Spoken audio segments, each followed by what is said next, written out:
Salut à toutes et à tous, bienvenue dans cette nouvelle vidéo. Encore merci d'être de plus en plus nombreux à être abonnés sur cette chaîne. Bienvenue aux nouveaux arrivants sur le groupe Facebook en particulier, dont vous avez le lien en description.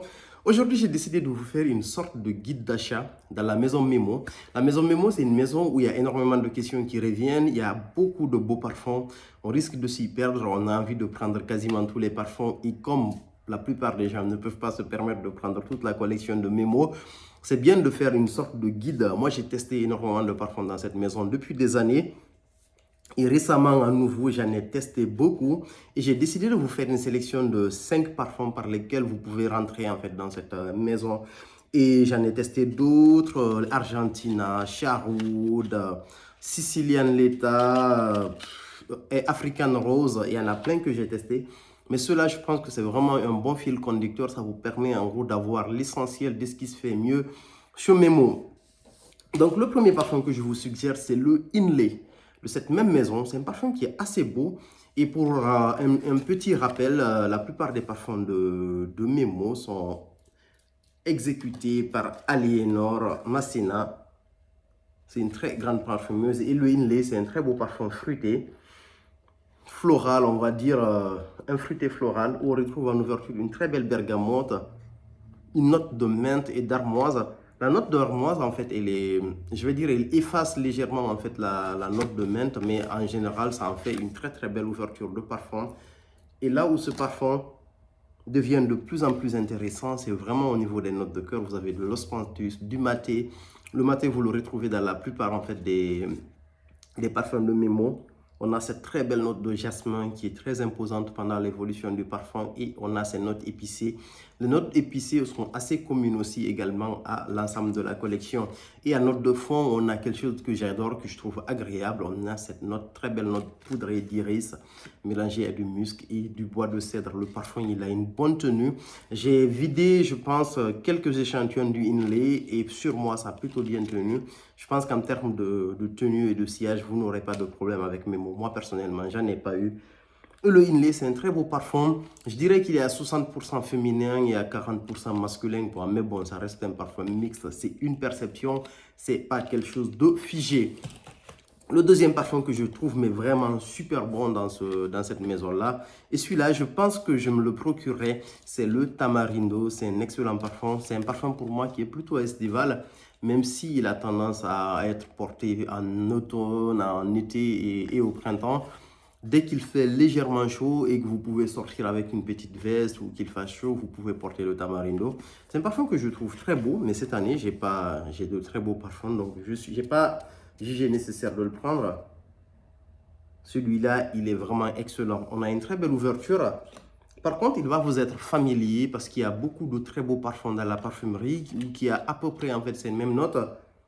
On a de la bergamote à l'ouverture, on a de la cardamome, de la mandarine et de l'orange. C'est vraiment subtil en fait, c'est quelque chose de très beau. Et une particularité aussi, après que ces notes d'ouverture en fait soient, disons, légèrement évaporées, on a une superbe note d'ananas qui s'installe, mélangée avec du jasmin, de la tuberose. Les notes florales sont très imposantes également dans le tamarindo. On a de la noix de coco, de la pêche et du ylang-ylang. C'est un parfum, c'est un très beau fruité floral, on va dire, avec un fond qui est assez doux, on va dire, assez agréable. Vous avez cette belle note de patchouli, vous avez du benjoin et de la vanille.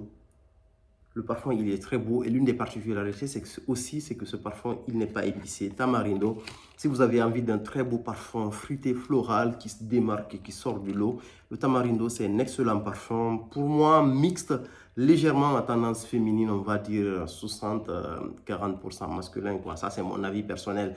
Après, ça reste vraiment un beau parfum de niche mixte.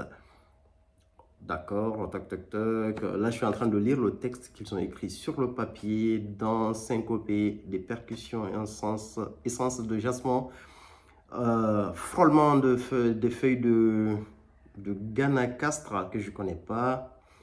Après, on a un très beau texte qui est marqué là. Vous savez, c'est du marketing. Je ne fais pas attention à ça, mais olfactivement, c'est vraiment un très beau parfum, le Tamarindo.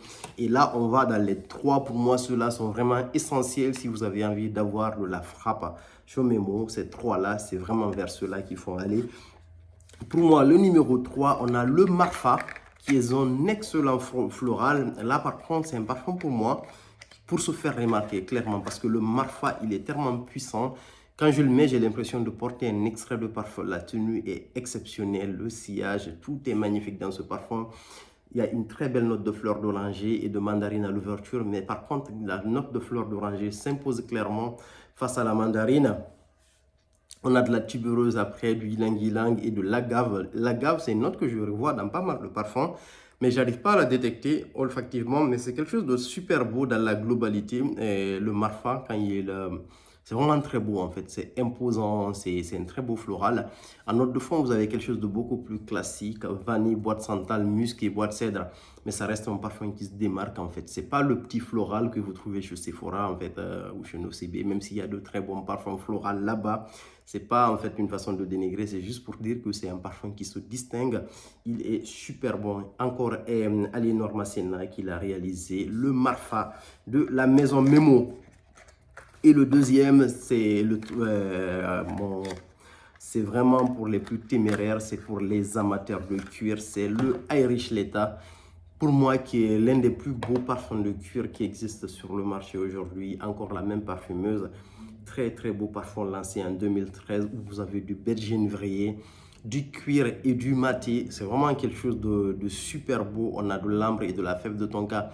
L'une des particularités, c'est que moi, je trouve le Irish Leta beaucoup plus facilement, beaucoup plus portable en hiver que les autres saisons. Je ne m'aventurerai pas à le porter en été et sortir quand il fait chaud, mais celui-là, il est vraiment exceptionnel.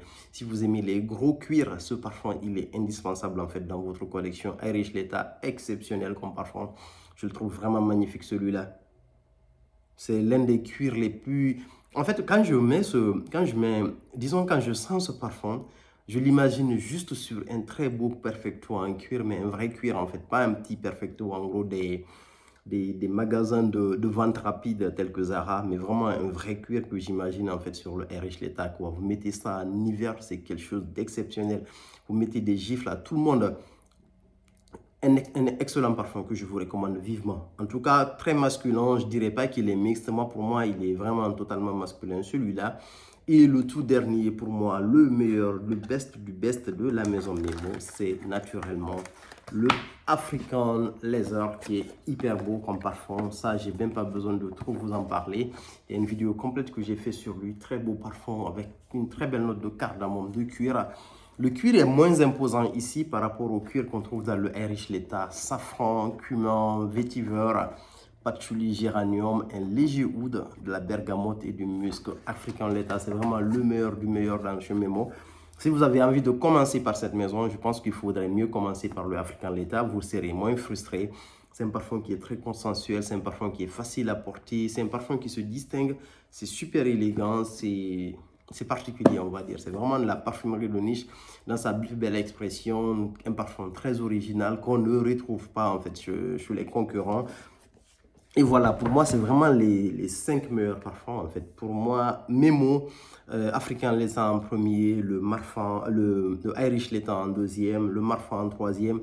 Après, il y a le Tamarindo qui est beaucoup plus consensuel, assez fruité floral. Et vous avez le Inlay qui est un floral un peu plus épicé. Voilà ma sélection et mon petit guide d'achat de chez Memo pour vous éviter de vous perdre. Après, il y a d'autres parfums qui sont super beaux. Il y a le Odéon, exclusivité parisienne qui est très beau. Il y a le African Rose que je trouve très beau également. Mais bon, je pense que de très beaux parfums de rose sont disponibles dans d'autres marques. Et puis, il y a plein d'autres marques en fait. Il y a beaucoup d'autres références pardon, dans cette maison qui sont très intéressantes. Mais pour moi, ce sont vraiment les références les plus intéressantes par lesquelles commencer. N'hésitez pas à me dire quels sont vos parfums préférés dans la maison Memo. Merci beaucoup. À plus pour une nouvelle vidéo.